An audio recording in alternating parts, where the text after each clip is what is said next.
When the mafia boss saw the girl lying at the bottom of his steps, he didn't move. She was barefoot, bruised, shaking in the freezing night. His security was already walking toward her, ready to drag her away. To them, she was just another problem that didn't belong there. But just before they touched her, the mafia boss raised his hand, and everyone stopped, because the girl slowly lifted her head, one eye swollen shut, blood on her lip, and whispered something that changed the entire night. "My father and my brother did this." In that moment, the mafia boss realized two things. First, she wasn't lying. And second, someone had just made the worst mistake of their lives. They had used his name to sell her. The cold had teeth that night. December in the city didn't ask permission. It pressed itself against the glass towers, coiled into the alleys, turned breath into smoke and skin into something that could crack. The kind of night when even the wealthy moved quickly from car to door, collars turned up, eyes down. Emmerich Lazar was not moving quickly. He stood on the steps of the Ashworth building at 11:14 p.m., adjusting a single cufflink, while three men flanked him like shadows with pulses. The meeting inside had gone well. A Port Authority contract rerouted through shell companies so clean they could pass a congressional audit. 2 years of work. 7 figures. Not a single fingerprint. He didn't smile. Emmerich never smiled when things went well.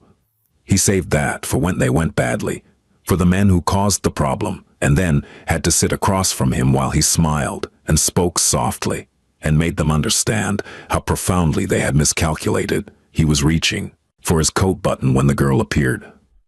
Not walked. Not ran. Appeared.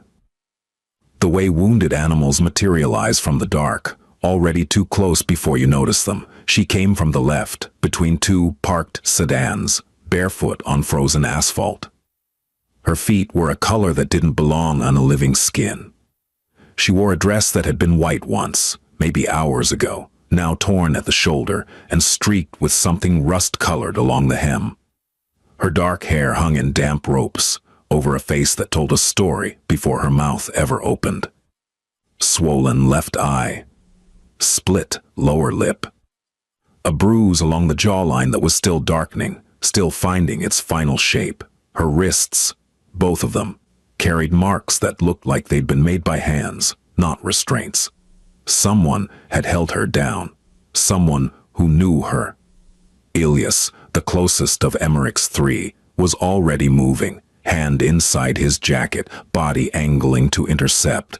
But the girl didn't lunge, didn't reach. She stopped 3 feet from the bottom step, and her knees simply quit. She went down like a building being demolished from the inside. No scream, no drama, just structural failure. Her palms hit the sidewalk, her head dropped, and then, in a voice so quiet it almost lost to the wind, "My father and my brother did that." She wasn't asking for help. That was the thing that stopped Emmerich's hand mid-gesture, the hand that was about to wave Ilias forward to remove her. She wasn't performing. She wasn't begging. She was confessing. The way someone confesses something so shameful, they can barely hold the words in their mouth. She said it like it was her fault. Ilias looked back, waiting. Emmerich studied her for 4 seconds. In his world, 4 seconds was a career. 4 seconds was enough time to read a room, calculate a threat, decide if someone lived or died, metaphorically or otherwise. He saw her hands. No weapon, no phone, no rings. The nails on her right hand were broken in a way that meant she'd clawed at something. A door, a wall, someone's face. Her breathing was shallow and irregular. The breathing of someone who had been running for a long time and had finally stopped, not because she was safe, but because her body had simply refused to carry her any further. "Ilias," Emmerich said, one word, barely a sound. But Ilias stepped back, as if the sidewalk beneath him had turned to glass. Emmerich descended 3 steps. He didn't crouch. He didn't reach for her. He stopped at a distance that was close enough to hear, but far enough that she wouldn't flinch. "Look at me," he said. Not a command, not a request, something in between. The voice of a man who was used to being obeyed but who understood, in this particular moment, that obedience wasn't the point. She lifted her head. One eye was swollen nearly shut. The other was wide open, dark, and utterly clear. That was the detail that changed everything. That single functioning eye held no hysteria, no madness, no manipulation. It held calculation. She had chosen to come here. She had chosen him.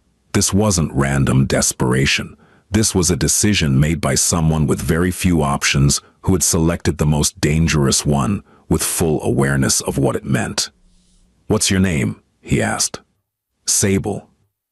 A pause, then as if the surname was something heavier. "Voss."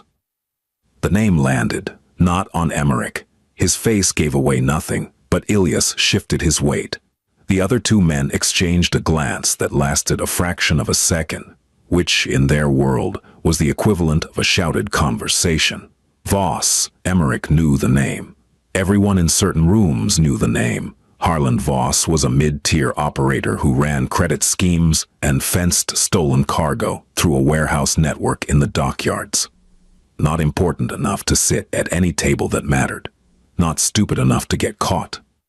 The kind of man who survived by being useful to people more powerful than himself and invisible to people more dangerous. His son, Tieg, was worse, the kind of young man who mistook cruelty for strength and volume for authority. Emmerich had met him once, briefly, at a function he shouldn't have been attending. He'd watched Tieg laugh too loudly, drink too much, and put his hand on a waitress's arm in a way that made her face go still.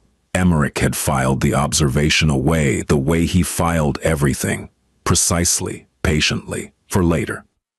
"You need a hospital," Emmerich said. "No." The word came fast, hard. "They'll find me there. They're looking." Who was looking? My father, my brother, and she stopped. The clear eye flickered. Something moved behind it.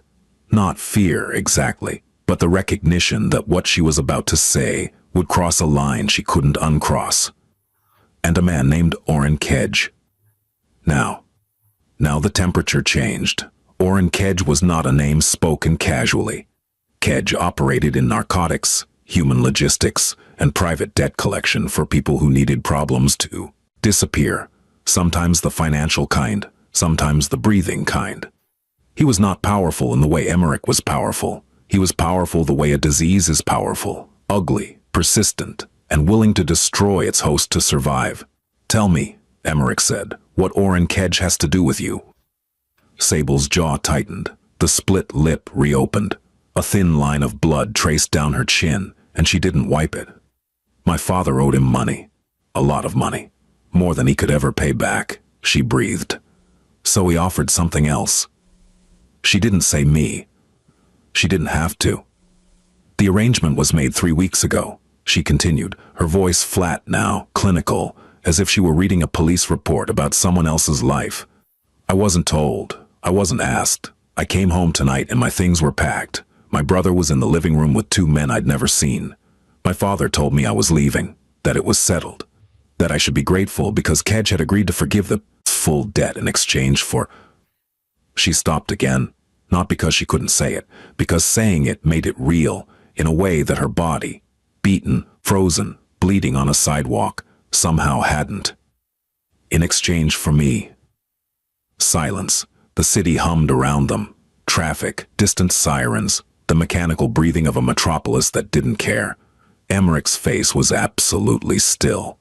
"I refused," Sable said. "My brother hit me. When I tried to leave, my father locked the door. Tig."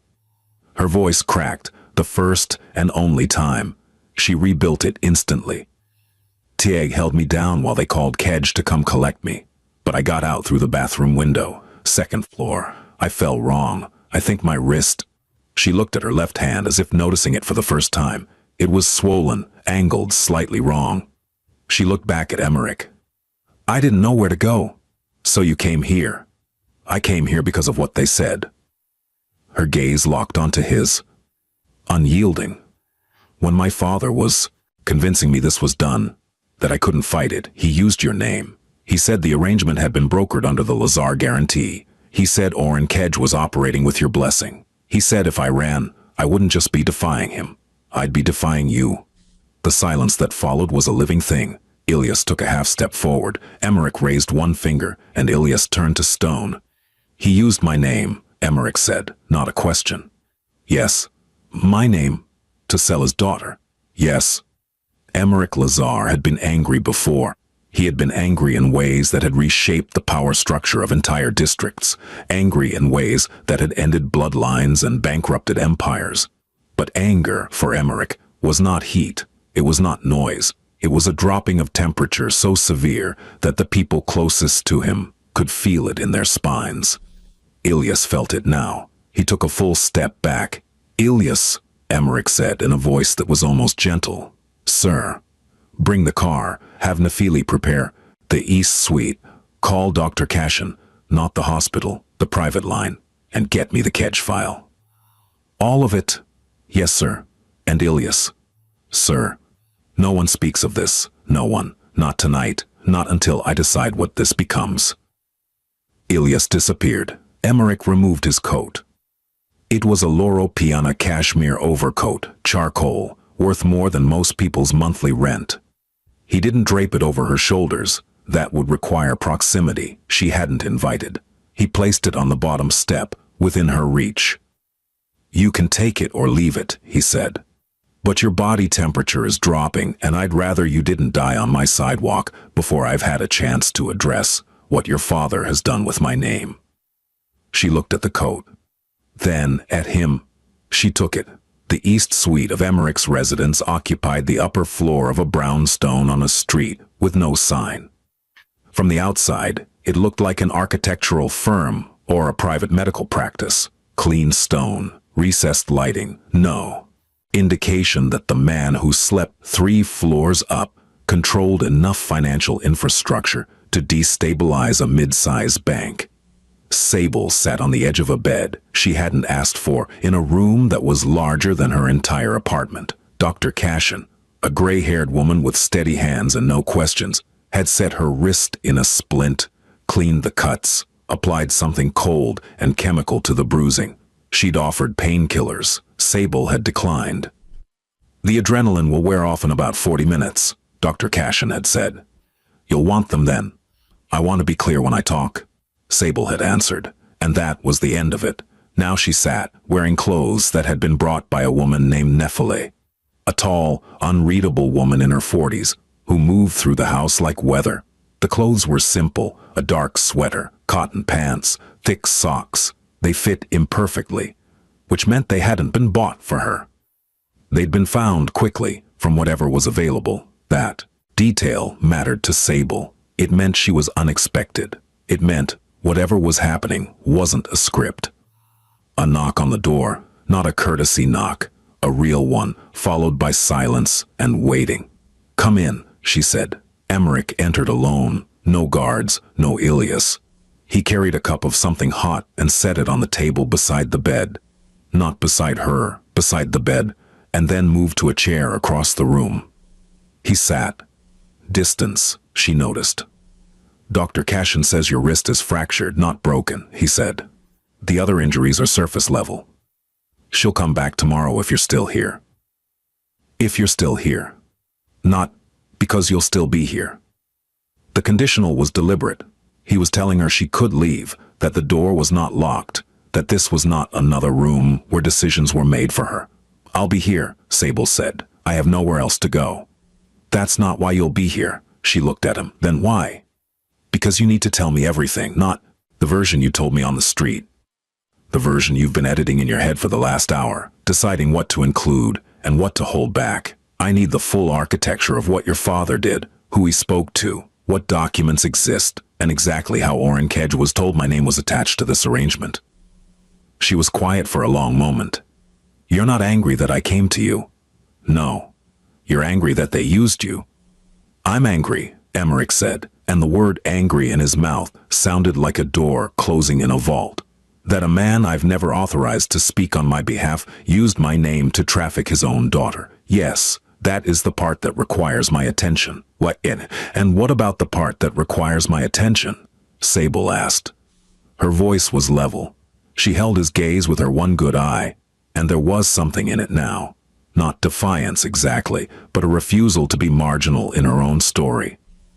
I didn't come here so you could settle a business dispute. I here because I have nowhere safe in this city. Because the man they sold me to will come looking. Because my father and my brother will tell Kedge I ran, and Kedge will not accept that. He doesn't accept loss. No, Emmerich agreed. He doesn't.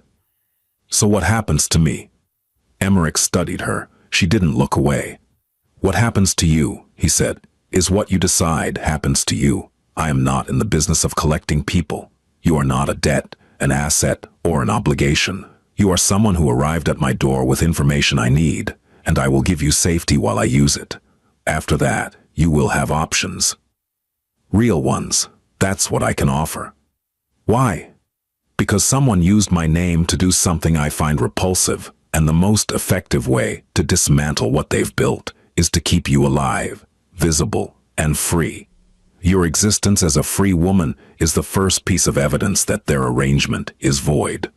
It was not a tender answer. It was not romantic or heroic. It was strategic, transactional, and completely honest. Sable picked up the cup. Tea. She drank. Okay, she said. Then I'll tell you everything. The architecture, as Emmerich had called it, was worse than he'd expected. Over the next 2 hours, Sable laid it out with a precision that surprised even Ilias, who listened from the doorway. She wasn't emotional. She was organized. She had dates, amounts, names. She had overheard conversations her father didn't know she'd heard. She had screenshots on a phone she no longer possessed, but she remembered the contents, almost word for word. Harlan Voss owed Orrin Kedge $420,000. The debt originated from a cargo scheme gone wrong. Harlan had been fencing electronics through Kedge's network, and a shipment had been intercepted. Kedge held Harlan personally responsible. The repayment terms were impossible by design.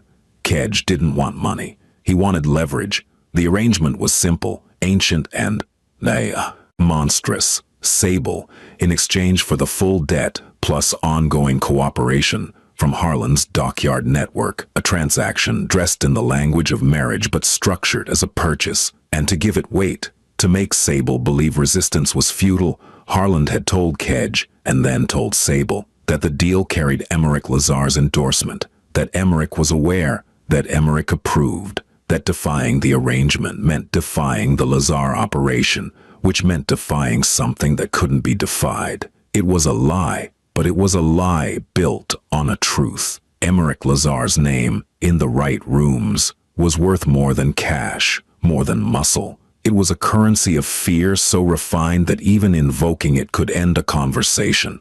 Harlan had counterfeited that currency, and now it was circulating. He knows you've never met, Sable said. That's why he used you. You're not someone Kedge would call to verify. You're someone Kedge would believe on reputation alone, Emmerich said. Nothing for a long time. He was seated in the same chair, one ankle resting on the opposite knee, hands folded. His face was a closed system. Ilias, he said finally. Sir, I need 3 things by morning. First, confirmation of the debt between Voss and Kedge. Paper trail, digital trail, intermediaries. Second, every asset Harlan Voss controls, declared and undeclared. Property, accounts, vehicles, warehouse leases. Third, the name and contact information of every journalist, prosecutor, and regulatory officer who has ever shown interest in Orrin Kedge's operations. A pause. All 3, sir. All 3, by morning. Ilias left. Sable watched Emmerich. He hadn't moved. His breathing hadn't changed. His voice had remained at the same pitch, the same volume, the same unhurried cadence throughout the entire conversation. Most people perform their anger. Emmerich Lazar simply organized it. You're going to do something, she said, not a question. Yes, something. Violent, he looked at her. For the first time, something shifted in his expression. Not a softening exactly, but a recalibration. as if he were adjusting the lens through which he saw her. "No," he said. "Something worse." 3 days passed. During those 3 days, Sable existed in a kind of suspended gravity. The East Suite became her world. 4 walls, a window overlooking a courtyard, a bathroom with a lock she checked every night, and a silence that was not oppressive, but deliberate. No one entered without knocking. No one lingered. Nafili brought meals, clean clothes, and a phone with one number programmed into it. No questions asked. Emmerich was absent. "Working," Nafili said when Sable asked. Which was not often. Sable didn't need companionship. She needed time. Time to let the bruises deepen before they faded. Time to test the boundaries of a place that claimed to have none. Time to sit with the impossible strangeness of being in the home of one of the most dangerous men in the city and feeling for the first time in years something adjacent to safe. She didn't trust it. She tested it. On the second night she went to the front door. It was unlocked. She opened it. Cold air flooded in. She stood there for 2 full minutes, staring at the street, and no one appeared. No guard, no alarm, no hand on her shoulder. She closed the door and went back upstairs. On the 3rd morning she came downstairs and found Emmerich in the kitchen. He was standing at the counter, reading something on a tablet, drinking coffee from a plain white mug. He was wearing a dark sweater and no shoes. It was the most human she had ever seen him. He looked up. "Good morning." "Good morning." A pause. Neither of them knew how to fill it. They were not friends. They were not adversaries. They were 2 people bound by a circumstance that hadn't existed 4 days ago and that had no name. Sable sat at the counter, not close, not far, a negotiated distance. "Your wrist," he said. "Better. The swelling around your eye." "Going down." He nodded, returned to his tablet. She poured coffee from the pot on the counter. For 3 minutes they existed in a silence that was not uncomfortable, just uncharted. "I have something to show you," Emmerich said. He turned the tablet toward her. On the screen was a document, a legal filing, dense with legalese but with a summary sheet attached. Sable read it, slowly. Then again. "This is a fraud complaint," she said. "Filed this morning with the State Attorney General's office. It names your father, your brother, and Orrin Kedge as co-conspirators in a scheme involving identity fraud, coercive contract enforcement, and the unauthorized use of a protected business entity's name, mine, to facilitate what is legally classifiable as human trafficking under federal statute." Sable stared at the document. Her hand, the uninjured one, was trembling, not from fear. "You went to the authorities." "I went to a prosecutor named Vesper Ajay, who has been building a case against Kedge's network for 2 years and was missing exactly the kind of first-hand testimony you can provide. I also went to a federal judge named Coretta Haley, who issued emergency restraining orders against your father and brother within the hour. And I went to a financial oversight board that has been waiting for a reason to audit every account Kedge has touched in the last 18 months. He said this the way other people describe their morning commute. "But that's not the part I wanted to show you," he continued. He swiped the screen. A new document appeared. A press release, embargoed but dated for the following day. Sable read it. It was an article, a feature piece, authored by an investigative journalist at a major metropolitan newspaper, detailing how Harlan Voss and his son Tig had attempted to broker the sale of Harlan's own daughter to a known criminal figure in exchange for debt forgiveness. The article named names. It cited sources. It included financial records that Sable recognized. Records that could only have come from the files Harlan kept in the safe behind the panel in his office. Files that Sable had mentioned offhandedly during her account 3 nights ago. "How did you get these?" she whispered. "Your father's safe was not difficult to access," Emmerich said. "His security is aspirational." She looked up at him. "This will destroy them." "Yes. Not just legally. Their reputation. Their network. Everyone they've ever worked with will distance themselves overnight." "Yes. Kedge will."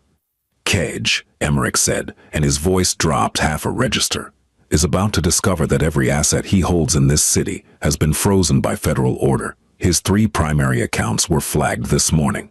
His warehouse leases are under review. His legal counsel has been informed, through intermediary channels, that continued representation of Mr. Kedge may attract the attention of the Bar Association's Ethics Committee.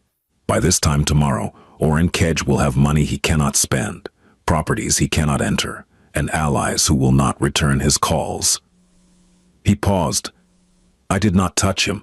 I did not threaten him. I did not send anyone to his door. I simply made the world around him inhospitable. Sable set the tablet down. Her hand was still shaking. She pressed it flat against the countertop.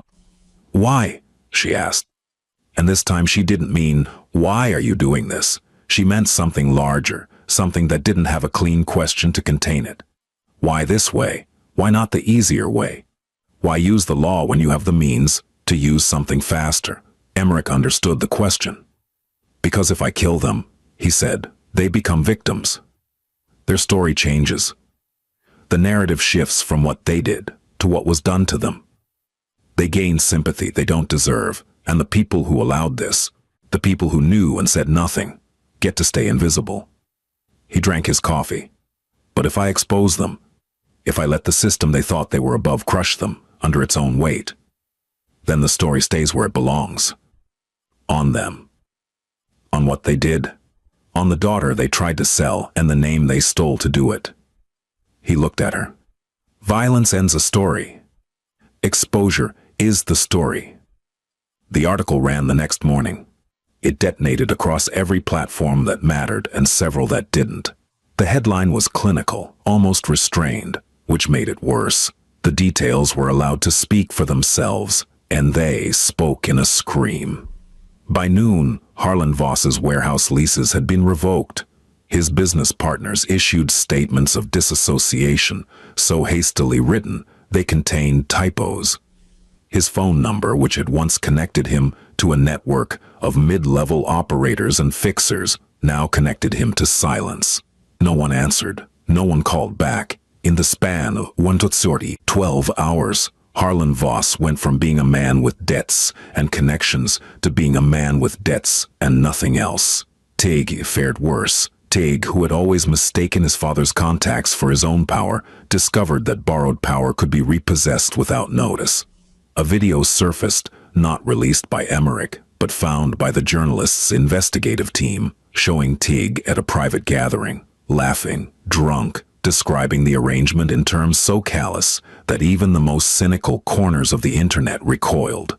The video went viral. Tig Voss became a name people recognized the way they recognize the name of a disease. And Oren Kedge, who had survived federal investigations, rival operations, and 3 attempts on his life, found himself facing something he had no protocol for. Irrelevance. His accounts frozen, his legal team dissolving, his name in a federal complaint alongside the word trafficking. The people who had done business with Kedge began doing what people in that world always do when the ship takes on water. They swam. On the 4th day after the article ran, Sable received a call on the phone Nephili had given her. She answered, her father's voice. Sable, listen to me. You have to come home. You have to fix this. Tell them you lied. Tell them. She hung up. Her hand was steady. 2 weeks. Sable was still in the East Suite. The fracture in her wrist was healing. The bruises had faded to a yellow-green watercolor that she studied in the mirror each morning, watching them change. Watching her own body process the evidence of what had been done to her and slowly, methodically let it go. Plus, she and Emmerich had developed a rhythm that neither of them had designed. Mornings. She came downstairs. He was in the kitchen, or the study, or on the phone in a language she didn't recognize. They exchanged greetings, brief, unadorned. Sometimes she sat in the same room while he worked, reading from a collection of books in his study that ranged from contract law to Dostoevsky. He never asked what she was reading. She never asked what he was working on. The silence between them was not empty. It was full of things neither of them had decided to say yet. One evening she found him on the 2nd floor landing, looking out the window at the courtyard below. Snow was falling, thick, slow, the kind that muffled the city into something almost gentle. She stood beside him, not close. The negotiated distance. "Can I ask you something?" she said. "You've been asking me things for 2 weeks. This one is different." He waited. "That night, on the sidewalk, you could have had Ilyas take me away. You could have ignored me. You could have given me cab fare and a phone number and gone home. Why didn't you?" Emmerich was quiet. The snow fell. "Because you looked at me with one eye," he said, "and I could see that you had made a decision, not a plea, a decision. You had calculated your options, identified the most dangerous one, and chosen it with full knowledge of what it might cost you. That is not the behavior of someone who needs to be saved. That is the behavior of someone who has already saved themselves and is looking for ground to stand on." He turned from the window. "I have ground," he said. "I thought I could offer some." She didn't respond immediately. She looked at the snow, at his reflection in the glass, at the distance between them, a distance he had never once tried to close. "You've never touched me," she said. "In 2 weeks, you've never stood closer than this. You've never—" "No." "Why?" "Because your body has been treated as something that belongs to other people for long enough. I will not be another man who decides what happens to it."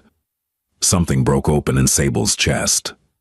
Not dramatically. She didn't cry, didn't gasp, didn't collapse. It was quieter than that, a seam giving way.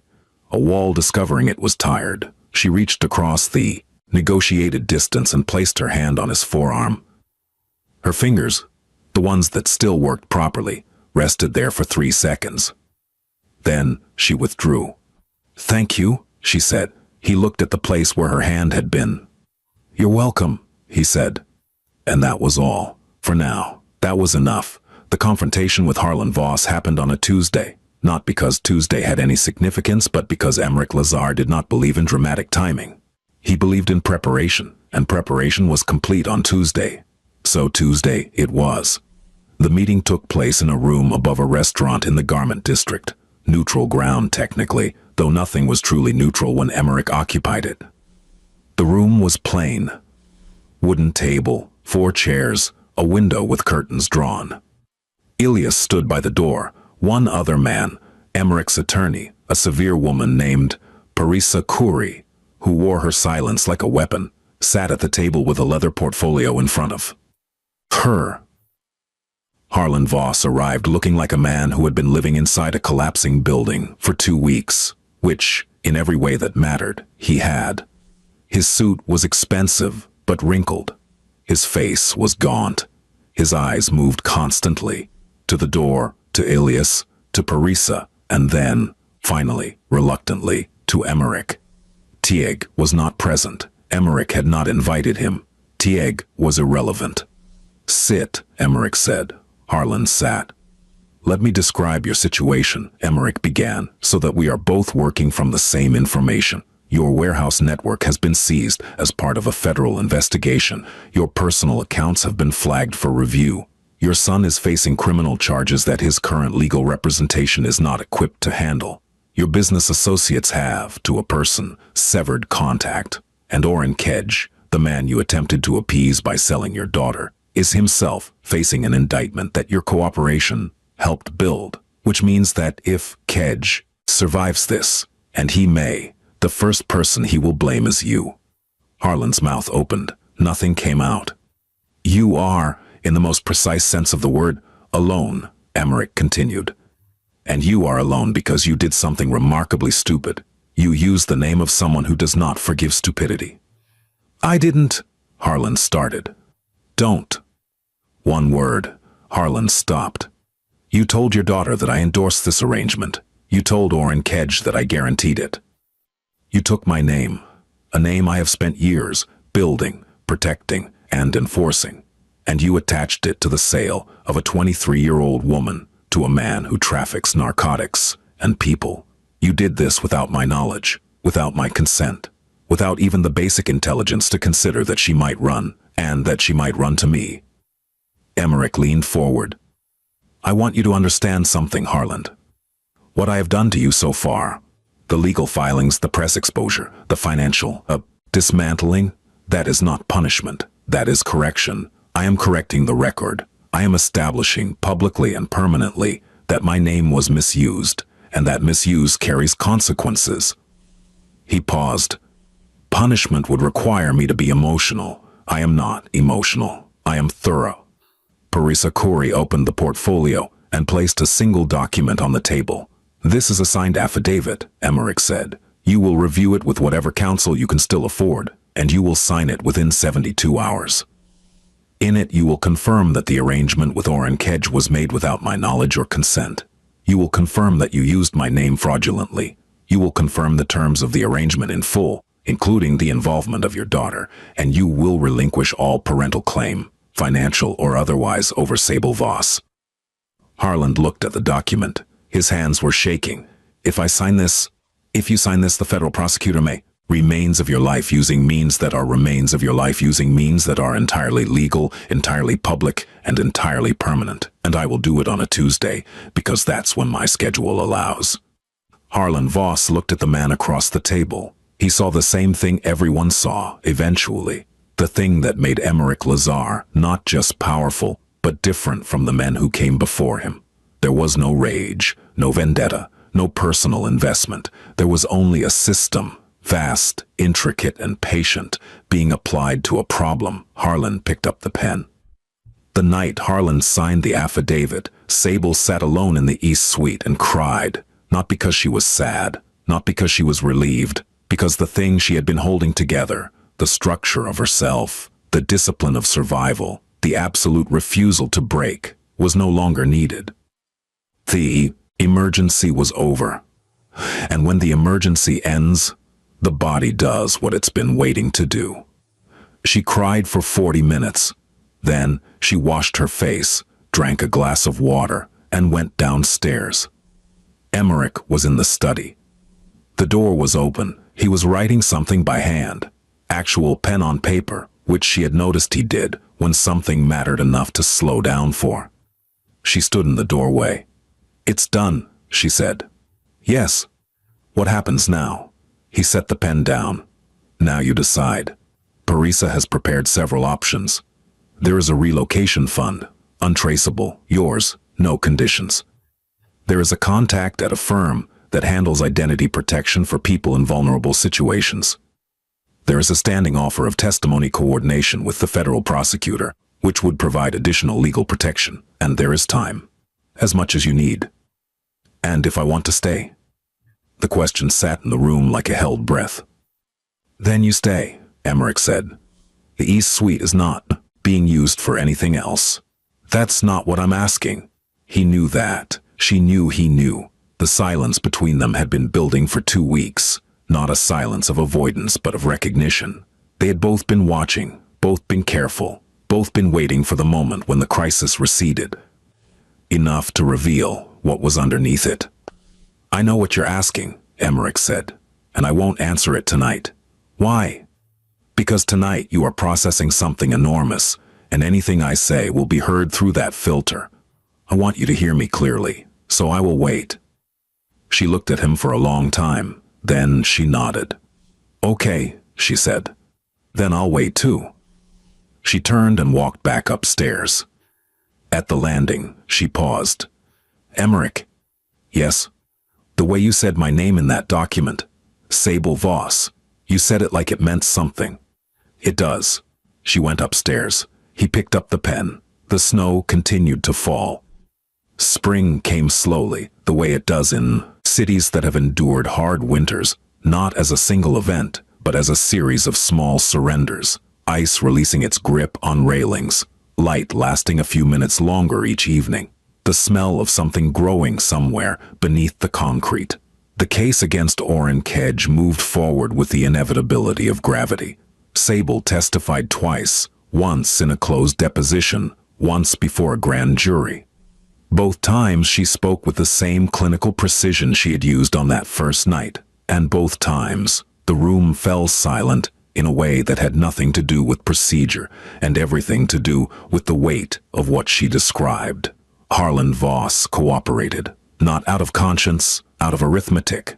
The deal Parisa had structured or offered him reduced charges, in exchange for full disclosure, and Harland, who had always been a man of calculation, calculated that survival was worth more than dignity. Teague, who had no such instinct, refused to cooperate and was charged accordingly. His trial date was set for autumn. Kedge's empire didn't collapse so much as evaporate. Without access to his accounts, his network atrophied. Without legal cover, his operations became visible. Without the myth of invulnerability that had protected him for years, he became what he had always been underneath, a man who had built power on fear and whose fear had finally been pointed back at him. He was arrested on a Wednesday. Sable watched the footage on the evening news. She didn't feel triumph. She felt something quieter, something that felt like the end of a long illness. She stayed, not because she had nowhere else to go. She did now. The relocation fund was real. The identity protection was in place. She had options that hadn't existed 3 months ago, options she had built with her own testimony, her own precision, her own refusal to be erased. She stayed because of what happened on a Sunday in April. It was morning. Sable was in the courtyard sitting outside. He stood for a moment, then sat outside. He stood for a moment, then sat on the bench, not at the negotiated distance. Closer. Still not touching, but closer. "I have something to tell you," he said. She closed the book. "My mother," he said, "was a woman who married a man she believed was powerful and discovered, after the wedding, that his power was the kind that requires victims. She stayed for 11 years. She protected me for 11 years. And then she left, not because she stopped being afraid, but because she decided that her fear was less important than my future." He was not looking at her. He was looking at the wall, at the light. "She died when I was 19. Heart failure. The doctor said it was genetic. I believe it was cumulative. That fear held long enough becomes a physical event." He paused. "I tell you this because I want you to understand that what I with one eye on that sidewalk. Not you're with one eye on that sidewalk, not your situation, you, the decision you had made, the cost you were willing to pay, the fact that you didn't ask me to save you. You asked me to witness what had been done." Now he looked at her. "I have been many things in my life, Sable. Some of them I am not proud of. But I have never been a man who looks away from someone who refuses to be invisible. That is not a virtue. It is simply who I am." Sable sat with this. The courtyard was quiet. The sunlight moved the way sunlight does, slowly, indifferently, illuminating whatever it touched without preference or judgment. "I'm going to say something," she said, "and I need you to hear it without turning it into a strategy. I'll try. I don't see you the way I saw you that first night. On the sidewalk you were a calculation, the most dangerous option that might also be the safest. In the kitchen that first morning you were a system, efficient, controlled, impersonal. But here, now, on this bench," she stopped, started again, "you're a man who just told me about his mother. And I think that's the bravest thing you've done since I've known you. Braver than the legal filings. Braver than the confrontation with my father. Because this, you can't control." Something moved across Emmerich's face. Not a smile, not a crack. Something tectonic, deep, slow, and irreversible. "No," he said, "I can't." She didn't reach for him. He didn't reach for her. They sat on the bench in the first real sunlight, and the distance between them was no longer negotiated. It was chosen, and it was smaller than it had ever been. This is not the end. Orrin Kedge awaits trial, but trials can be delayed, and delay is the territory of the desperate. Harlan Voss cooperates, but cooperation born of self-interest is not the same as change, and Harlan Voss has never changed in his life. Teague Voss sits in a holding facility, nursing a rage that has no outlet, building a narrative in which he is the victim, waiting for someone foolish enough to believe it. The world that created this story is still spinning. The machinery of debt, coercion, and inherited violence does not pause because one woman escaped and one man chose not to look away.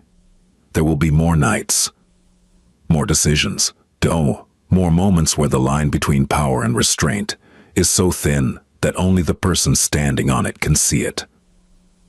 Sable Voss is 23 years old. She has a fractured wrist that healed slightly crooked, and a scar along her jawline that will fade, but not disappear. She has a room in a brownstone on a street with no sign, a standing appointment with a federal prosecutor, and a library of borrowed books she is steadily making her own. She does not call herself a survivor because she doesn't believe the thing she is surviving is over. She calls herself present, here, in the room, in the conversation. At the table, Emmerich Lazar is 32 years old. He controls enough infrastructure to reshape the financial landscape of a city, and he chose to use it not to destroy a man, but to expose one.